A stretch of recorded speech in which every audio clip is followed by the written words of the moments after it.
পাড়ায় পাড়ায় দেওয়ালে ছবি আঁকা হতো ঘটের, দিয়ে বলতো লক্ষ্মীর ভান্ডার দিচ্ছি, দিদিকে ভোট দিতে হবে। আর যদি দিদিকে ভোট না দাও তাহলে লক্ষ্মীর ভান্ডার পাবে না। নতুন সরকার এলো, নতুন সরকার আসবার পরে লক্ষ্মীর ভান্ডারের নামের পরিবর্তন করে করলো অন্নপূর্ণা ভান্ডার, 3000 করে দিল। তাহলে লোকে কেউ কেউ ভাবলেন যে দারুণ টাকা, রোজ নতুন নতুন নিয়ম বের করে। এই এখানে বসে আমি নিয়ম এটা খুলে দেখলাম। আজকের খবরে এসছে সরকার আবার একটা নতুন সিদ্ধান্ত অন্নপূর্ণা ভান্ডারে নিয়েছেন। সেটাতে হচ্ছে আশা কর্মী, সিভিক ভলেন্টিয়ার, প্যারা টিচার, সরকারি কোষাগার থেকে যারা টাকা পায় তারা সব বাদ। এখানেও শেষ না। আপনার কি 3টে ঘর আছে, পাকা বাড়ি, 3টে ঘর যদি আপনার থাকে তাহলে নাম বাদ যাবে। এমন লোক টাকা পেয়ে গেছে গত মাসে, তার কাছে সরকার বলছে ওইটা ভুল করে গেছে, টাকাটা ফেরত দাও। তার মানে এবার বলছে যে 1 মাস টাকা পাবে, আরেক মাস পাবে না, তারপরে আবার পাবে। মানে একটা মজার ব্যাপার ঘটছে। এখন সরকারটা তো মজারই হয়েছে, লোকে বিজেপিকে নিয়ে এখন শিবির। আর লক্ষ্মীর ভান্ডার হলো অন্নপূর্ণা ভান্ডার। এবার এইখানে সরকার রোজ স্পষ্ট করে দিচ্ছে যে সবার কাজ এখানে সবাই এই ভাতাটা পাবে না। আমাদের খেয়াল রাখতে হবে পাড়ায় পাড়ায়, এলাকায় এলাকায় ধর্ম, জাতিগত পরিচয়, পরিচিতি, তার উপরে ভিত্তি করে প্রান্তিক অংশের মানুষ, দুর্বল আর্থিক অবস্থার মানুষ, রাজনৈতিক মতের কারণের জন্য কোনো মানুষকে যাতে বিজেপির এই সরকার বঞ্চিত করতে না পারে। আবার একটা লড়াইয়ের ক্ষেত্র আমাদের জন্য প্রস্তুত। সরকার তৃণমূল মনে করতো কালীঘাটের টাকায় চলে, তারপরে একদিন বুঝলো যে কালীঘাট তারা মালিক নয়, আর বিজেপি আজকে যে মনে করছে যে তারা মালিক। জনগণের এই মুড যে জনগণ তৃণমূলের মতো অত্যাচারী শাসককে সরিয়ে দিতে পারে, বিজেপিকেও এই জনগণ সরিয়ে দিতে 3 দিন লাগবে না, যদি ওরা এইটাই করতে চায়। মস্করা করছে, খারাপ ভাষায় বললে বলে খিল্লি করছে। কেমন বলছে একে ডিম মারছে, ওকে ডিম মারছে, তাকে ডিম মারছে। বাচ্চা ছেলে পেলের মুখের ডিমকে কেড়ে নিল ইসকনকে দিয়ে মিড ডে মিল। প্রথমে কলকাতা, তার চারপাশ, তারপর ধীরে গোটা রাজ্যের মানুষের খাদ্যাভ্যাস পরিবর্তন করবার জন্য এই কাজটা করছে। আর ওই ডিম যেটা লোকে খায়, সেই ডিমটাকে ও মারছে বাছাই করা কিছু তৃণমূলকে। কাদের মারছে আপনি দেখবেন খবরের কাগজ খুললে, টিভিতেও দেখিয়েছে, টিভিতে দেখিয়েছে কিনা জানি না। আমাদের এই সব চ্যানেলের যারা এসছে, ইউটিউব চ্যানেল করছে, ফেসবুক পেজ করছে, এরাই এখন সত্যকে মানুষের কাছে তুলে ধরছে। এই যে 4জন 4টে ক্যামেরা নিয়ে করছে, অনেক পরিশ্রম, কত দূর দূর যায়, কিন্তু অনেকক্ষণ মিটিং চলছে যা যা বলার একটা সমাবেশ করার জন্য। যে পার্টি আমাদের শেষ করতে চেয়েছিল, এই খামারপাড়া হোক, ওদিকে শাসন হোক, বারাসাত ব্লক 2 জুড়ে সন্ত্রাস চালিয়েছে 15 বছর। 15 বছর বলাটাও ঠিক না, তার সঙ্গে আরো 2 বছর যোগ করা উচিত, প্রায় 17 বছর। আমরা এই 17 বছর পরে এত বড় মিটিং করছি, আর যে পার্টি এই অত্যাচার করেছিল সেই পার্টি ফিনিশ, শেষ। এখন যারা সরকারে এসছে, মমতার মতো তারাও ধরাকে সরা জ্ঞান করছে। আমি দেখেছি তৃণমূলের লোক, মানে আকাট তৃণমূল, তারা মনে করতো ওদের দিদি কোনো দিন হারবে না। ওই যে Raj Chakraborty film producer, Bangla cinema করে, তো কাউন্টিংয়ে ঢুকছে, ওকে অনেক মিডিয়া তারা বলছে দাদা কি হবে, তো রাজ চক্রবর্তী বলছে কি আবার হবে, একটু অপেক্ষা করুন, ইভিএম উঠবে, বোতাম টেপা হবে, দিদি জিতবে, আর বাইরে এসে আপনাদেরকে যা বলার বলবো। তারপর রাজ চক্রবর্তী বাইরে এসছিল, চাটি খেতে খেতে বেরোলো। দেখেছেন সিপিআইএম মাথা উঁচু করে দাঁড়িয়ে আছে। কোনো চুরি, চিটিংবাজি, জোচ্চুরি, মমতা অনেক ফাইল দেখিয়েছিল, সেই সমস্ত ফাইলের চাপে মমতার পার্টি শেষ। এখন পিসির সঙ্গে ভাইপো থাকবে না ভাইপোর সঙ্গে পিসি থাকবে, এর বাইরে আর কেউ থাকবে কিনা? কেউই থাকবে না। মানে প্রদীপ জ্বালানোর এক পিস লোকও কোথাও খুঁজে পাওয়া যাচ্ছে না। যাকে ধরতে যাচ্ছে, দায়িত্ব দিচ্ছে, সকালবেলা বিকেলবেলা বলছে যে না, এই পার্টিতে থাকা যায় না, এই তারাতলায় সমস্ত বাড়ি ভেঙে পড়ে এত লোক মারা গেল। কাজেই যাকে দায়িত্ব দিয়েছিল সেই কাউন্সিলর বিকেলবেলা বললো যে ওর বোধোদয় ঘটলো, তৃণমূল আমলে অনেক দুর্নীতি হচ্ছে, বেআইনি নির্মাণ হয়েছে, কাজেই তৃণমূলে থাকা যাবে না। সব এখন ভালো তৃণমূল। বিজেপি কেমন পার্টি, কি নিয়ে চলছে তারা? পাড়াতে দেখলাম 4 তারিখেই তৃণমূল বিজেপি হয়ে গিয়েছে, ডিজেতে তারা নাচছে। যারা আগে কি যতই করো হামলা আবার জিতবে বাংলা এই সমস্ত বলতো, আমি 4 তারিখে সন্ধেবেলা যখন সব কাজ মিটিয়ে বাড়ি ফিরতে গিয়ে দেখি যে সব ডিজে বাজছে আর নাচ হচ্ছে। এইবার তারাই নাচছে, তৃণমূলের লোকেরা গেরুয়া আবির মেখে নিয়ে বলছে যে পাল্টানো দরকার, তাই চাই বিজেপি সরকার। নাও, তাহলে নিচে তো পাবলিক অবাক হয়ে দেখছে। তা আমি এক চায়ের দোকানে চা খেতে যাই রাত্রেবেলা, তা দেখলাম অনেক মহিলারাও দাঁড়িয়ে দেখছে। আমরা দিদি কি দেখছেন? তো বললো দেখছি, অবাক লাগছে, এরাই তো এই ভোটের দিন তৃণমূলের ক্যাম্পে বসেছিল, ওদেরকেই নাচতে দেখছি। আমি বললাম যে এই কথাটাই তো দিদি 10 বছর ধরে আমরা বলে আসছি, দুটো এক, বিজে মূল। এর আরো কত বড় প্রমাণ লাগবে? শুভেন্দুর কোলে ঋতব্রত অ্যান্ড কোম্পানি বসে আছে, আর দিল্লিতে যারা, তারা আবার আরেকটা নতুন পার্টি এনসিপিআই করে বিজেপির এনডিএতে যোগ দিয়েছে। আচ্ছা, কেউ বিশ্বাস করবেন? বাম ফ্রন্টে যোগ দিল, কিন্তু সিপিএম এ নয়। মানে আমি সিপিএম এর সঙ্গে নেই, কিন্তু বাম ফ্রন্টে আছি। আরে তুমি বাম ফ্রন্টের সঙ্গে থাকার অর্থ হচ্ছে সিপিএম এর সঙ্গে থাকা? খরগোশ না, খুব বোকা প্রাণী। ও জঙ্গলের মধ্যে মুখটা ঢুকিয়ে দিয়ে ভাবে যে ওকে কেউ বোধহয় দেখতে পাচ্ছে না, কিন্তু শিকারী যে প্রাণী সে তো দেখতে পাচ্ছে। বিজেপির হাল হচ্ছে তাই। সকলে বুঝছে যে ও তৃণমূলটাকে ভাঙালো, সব তৃণমূল ভালো তৃণমূল হয়ে ওর কাছে। আপনি ধরুন এই কয়েকদিন আগে অরূপ বিশ্বাস ঘন্টায় ঘন্টায় টিভিতে ফেসবুকে এই বোধহয় অ্যারেস্ট হলো, এই অ্যারেস্ট হলো, এই অ্যারেস্ট হলো। সুরুচি সঙ্গ, আমি আর ওই সমস্ত কথা উচ্চারণ করতে ভাল লাগে না।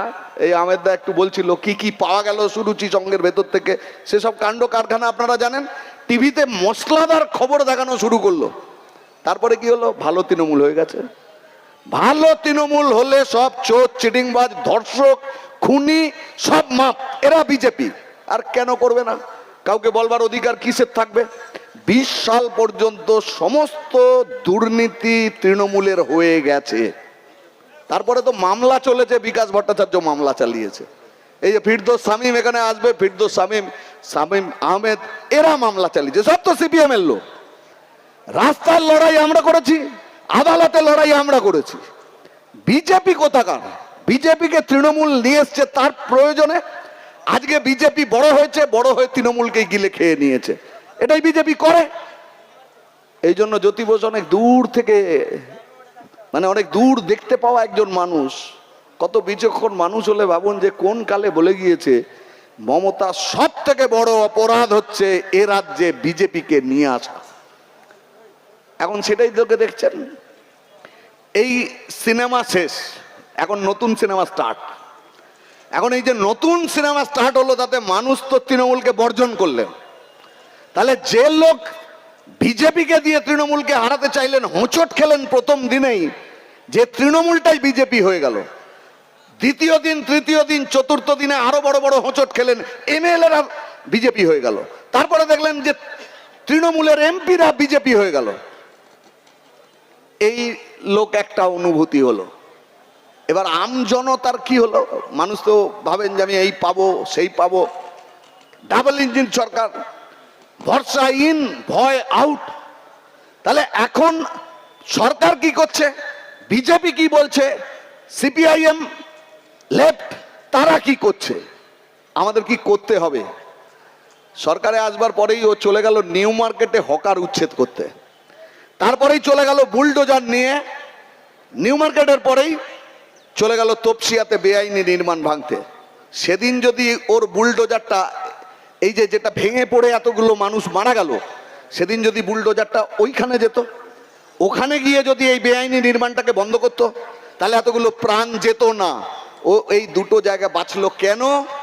বাঁচলো এই কারণে যে দুটো জায়গাতে বুলডোজার যদি একবার চালিয়ে দিতে পারে তাহলে পশ্চিমবাংলার সব রাস্তাতেই বুলডোজার চালিয়ে দেওয়া যাবে, সব বস্তিতে বুলডোজার চালিয়ে দেওয়া যাবে। ওই দুটো চালানোর জন্য দুটো কেন? ওই দুটো জায়গাতে সংখ্যালঘু মানুষ আছে। তাহলে যে পপুলার ভোট নিয়ে ও সরকারে এসছে, পোলারাইজেশন করে ধর্মীয় মেরুকরণ ঘটিয়ে, তাহলে হিন্দু মানুষের সমর্থন নিয়ে ও বুলডোজার চালাতে পারবে? আদালতের লড়াই করে আমরা তো ঠেকিয়ে দিলাম। তারপরে মানুষের অভিজ্ঞতার মধ্যে এলো, শিয়ালদা স্টেশন খালি করলো। শিয়ালদার চারিদিকে, স্টেশনের চারিদিকে যে হকার, সেই হকারদেরকে উঠিয়ে দিল, বুলডোজার চললো। বুলডোজার চললো একইভাবে দমদম স্টেশনে, একই রকম ভাবে যাদবপুরে যখন হকারদের উচ্ছেদ করতে যাচ্ছে, দমদমে উচ্ছেদ করতে যাচ্ছে, শিয়ালদাতে উচ্ছেদ করতে যাচ্ছে, হকারদের পাশে সাধারণ মানুষ, ডেলি প্যাসেঞ্জার, তারা গিয়ে দাঁড়ালো যে এই গরিব গুরব মানুষগুলোর পেটের ভাত তুমি কেড়ে নিচ্ছ কেন? তুমি তো কাজ দিতে পারোনি।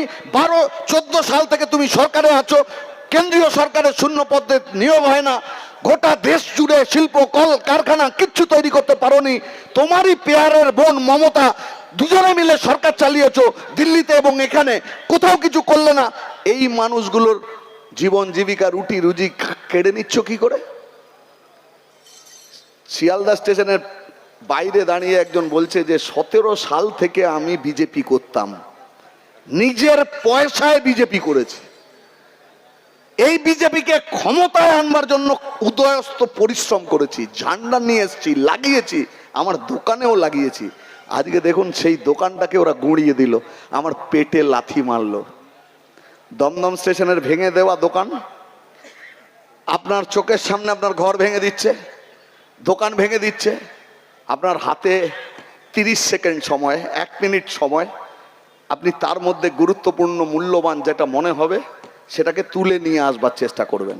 দমদম স্টেশনে এই ধরনের একজন হকার বন্ধু 2 হাতে যা তুলে নিয়ে এলেন, তার মধ্যে ছিল কয়েকটা ধর্মগ্রন্থ, তার উপরের পাতার ছবি দেখে মনে হয় বজরং বলি। কাকে উচ্ছেদ করছেন? এই সমস্ত স্টেশনগুলোতে যে হকার, তারা ঐতিহাসিকভাবে দেশভাগ, তার ফলে যে উদ্বাস্তু জনস্রোত তৈরি হয়েছিল বাংলায়, সেই অবস্থাপন্ন পরিবারের মহিলাদের লোকের বাড়িতে কাজ করতে হয়েছে। এতটাই বিপন্ন অবস্থার মধ্যে এই পরিবারগুলো পড়ে, বাচ্চা ছেলে মেয়েদের স্কুলের বদলে টুকিটাকি জিনিস নিয়ে রেলের উপরে, রেলে চড়ে হকারি করতে বাধ্য হতে হয়েছে। রেল স্টেশন লাগোয়া বাজারের জন্ম হয়েছে এই উদ্বাস্তু মানুষ স্রোতের মতো এপার বাংলায় আসবার মধ্যে দিয়ে। এগুলোকে পুঁজি করে বিজেপি মেরুকরণ ঘটিয়ে ক্ষমতায় এসেছে, আর আসবার পরে সেই মানুষের পেটে লাথি মারছে। যারা হকারি করে তাদের মধ্যে 95% হচ্ছে ধর্মে হিন্দু। রেল স্টেশনে খেলার মাঠ হবে, রেল স্টেশনে বড় বড় দোকান হবে, গরিব মানুষের দোকান হবে না, সাধারণ লোকের দোকান হবে না। বড় কোম্পানি, আদানি আম্বানি, হাতে 100টা 150টা স্টেশন তাদের হাতে থাকবে। এয়ার কন্ডিশন দোকান হবে, 5 টাকার চা, 5 টাকার বিস্কিট থাকবে না, সব ব্র্যান্ডেড কোম্পানির মাল বিক্রি হবে। শিয়ালদা স্টেশনে যান, গেলে দেখবেন ওটা শপিং মল না স্টেশন, গয়নাও বিক্রি হয়। তাহলে বিজেপি সরকারের ইচ্ছে হচ্ছে রেল লাইনের ধারে ঝুপড়ি ঘরে লোক থাকতে পারবে না। কলোনি, যে কলোনির স্বীকৃতি মেলেনি, সেটা ইরিগেশনের জায়গা হতে পারে, খাস জমি হতে পারে, রেলের কিছুটা জায়গা হতে পারে, সেখানে বুলডোজার চালিয়ে সাফ করে দেওয়া হবে। এই জায়গাগুলোতে অধিকাংশ হিন্দু ধর্মাবলম্বী মানুষ বাস করেন। এই কথা যখন সামনে এলো তখন বিজেপি বলল যে দেখো আমি কেমন ধর্মনিরপেক্ষ, আমি যখন লাঠি মারছি, যখন বুলডোজার চালাচ্ছি, হিন্দু মুসলমান কিচ্ছু দেখছি না। আমরা বললাম যে হ্যাঁ, এটাই তো আমরা আপনাদের কাছে বলি, ভোটের জন্য হিন্দু আর মুসলমানকে ভাগ করতে হয়, আর বাকি সময় যে কাজ করতে হয় তা হলো আদানি আম্বানির জন্য আমরা কাজ করব, আর কখনোই গরিব মানুষের জন্য আমরা কাজ করব না। হ্যাঁ, কমরেড সেলিম দা আসছেন, এখানেই আসবেন। এখন এই হকার উচ্ছেদের পরিবেশের মধ্যেই কিছু মানুষকে দেখা গেল তারা বলা শুরু করলেন বিজেপির ন্যারেটিভ। কিছু টেলিভিশন চ্যানেলে, কিছু সোশ্যাল মিডিয়াতে বলা শুরু করলো যে তো ঠিকই আছে, অসুবিধার কি আছে, কেন রেলের জায়গায় বসবে, স্টেশন কি কারো বাবার আছে, আলিমুদ্দিনে নিয়ে গিয়ে এই হকারদেরকে বসিয়ে দাও। তাহলে হকার উচ্ছেদ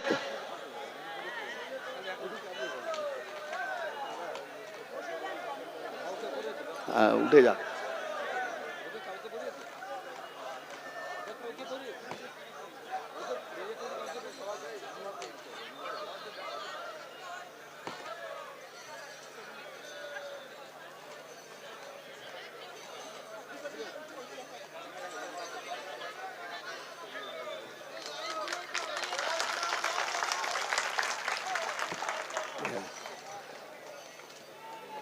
এরপরেই দেখলেন একটার পর একটা এমন পদক্ষেপ সরকার গ্রহণ করলো যার মধ্যে দিয়ে, যে বিভাজনের মধ্যে দিয়ে ক্ষমতায় আসতে পেরেছে, এই বিভাজনটা যাতে সুস্পষ্ট থাকে, সারাক্ষণ যাতে মানুষ ঘৃণা, বৈরিতা, বিদ্বেষ একটা ধর্মের মানুষ আরেকটা ধর্মের মানুষের ওপরে পোষণ করে, এটা হলে বিজেপি স্থায়ী হবে।